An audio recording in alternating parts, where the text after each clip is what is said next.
ইরানের সর্বোচ্চ নেতা আয়াতুল্লাহ আলী খামেনির শেষ যাত্রায় কোটি মানুষের জমায়েত বিশ্বকে জানিয়ে দিল মৃত্যুর পরও আরও বেশি শক্তিশালী খামেনি। তেহরানের রাজপথ পরিণত হয় শোকের কাফেলায়। কালো পোশাকে ঢেকে যাওয়া রাজধানী, লাল পতাকার উড্ডয়ন, পাশাপাশি প্রতিরোধের স্লোগান। সব মিলিয়ে আয়াতুল্লাহ আলী খামেনির শেষ যাত্রা শুধু একজন নেতার বিদায় নয়, গোটা বিশ্বকে দেয়া ইরানিদের ঐক্যের বার্তা।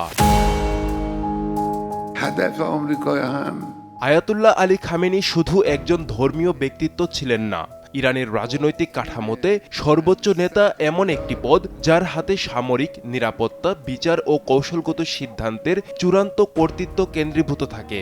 ফলে তার মৃত্যু কেবল নেতৃত্বের পরিবর্তন নয়, রাষ্ট্রের ধারাবাহিকতা নিয়ে একটি বড় পরীক্ষাও।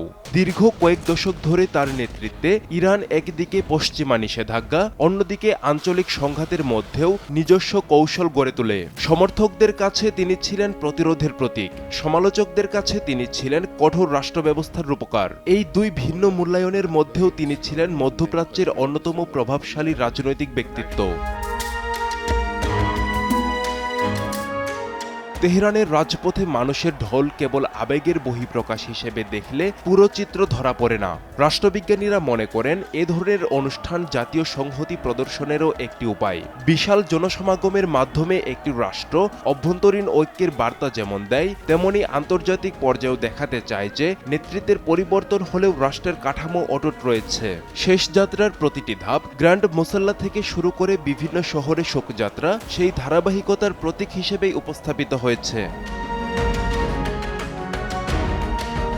এই শেষ যাত্রার সবচেয়ে আলোচিত প্রতীক ছিল লাল পতাকা। শিয়া ঐতিহ্যে লাল রং বহু ক্ষেত্রে শহীদদের রক্ত, অন্যায়ের বিরুদ্ধে সংগ্রাম এবং অপূর্ণ ন্যায় বিচারের প্রতীক হিসেবে ব্যবহৃত হয়েছে। কারবালার ঘটনার স্মৃতি এই প্রতীকের সঙ্গে গভীরভাবে যুক্ত।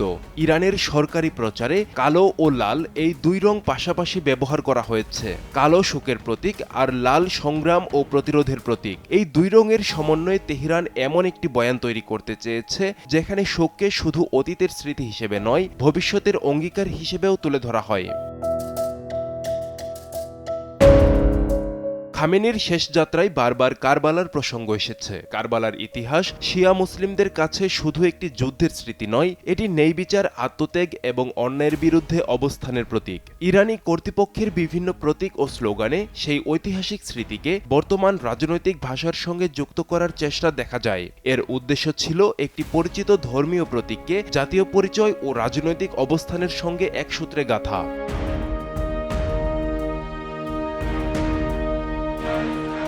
খামেনির মরদেহ বহনের জন্য যে গতিপথ নির্ধারণ করা হয়েছে তা কেবল ভৌগোলিক নয়, আদর্শিকও। কোম ইরানের প্রধান ধর্মীয় শিক্ষাকেন্দ্র, নাজাফ শিয়া ধর্মতত্ত্বের অন্যতম গুরুত্বপূর্ণ কেন্দ্র, কারবালা আত্মত্যাগের প্রতীক, আর মাশহাদ ইমাম রেজার মাজারের কারণে শিয়া বিশ্বের অন্যতম পবিত্র শহর।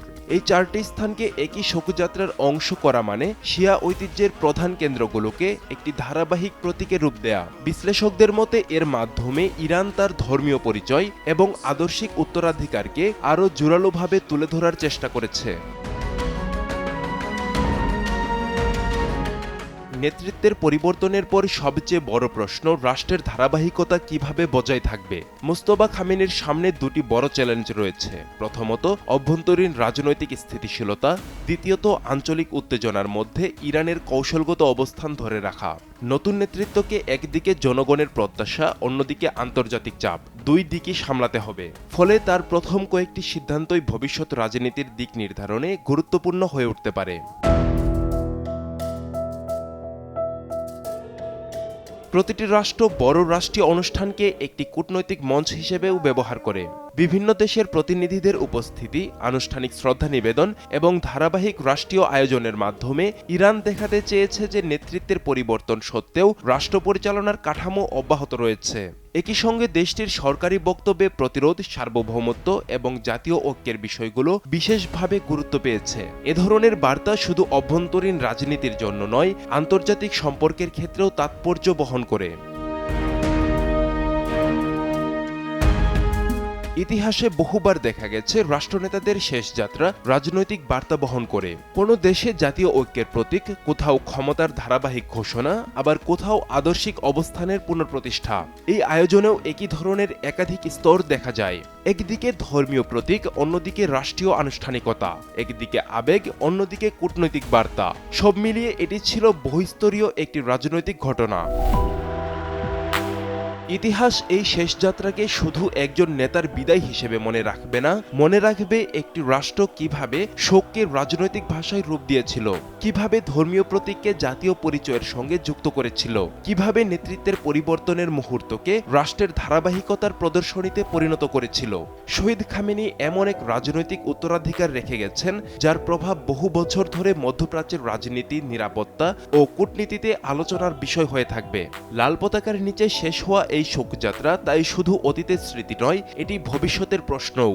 মধ্যপ্রাচ্য কি আরও সংঘাতের দিকে এগোবে, নাকি নতুন নেতৃত্ব নতুন সমীকরণের পথ খুলে দেবে? এই প্রশ্নগুলোর উত্তরই হয়তো নির্ধারণ করবে আগামী দিনের আঞ্চলিক রাজনীতির গতিপথ। আব্দুল্লাহ আল মারুফ, সময় সংবাদ।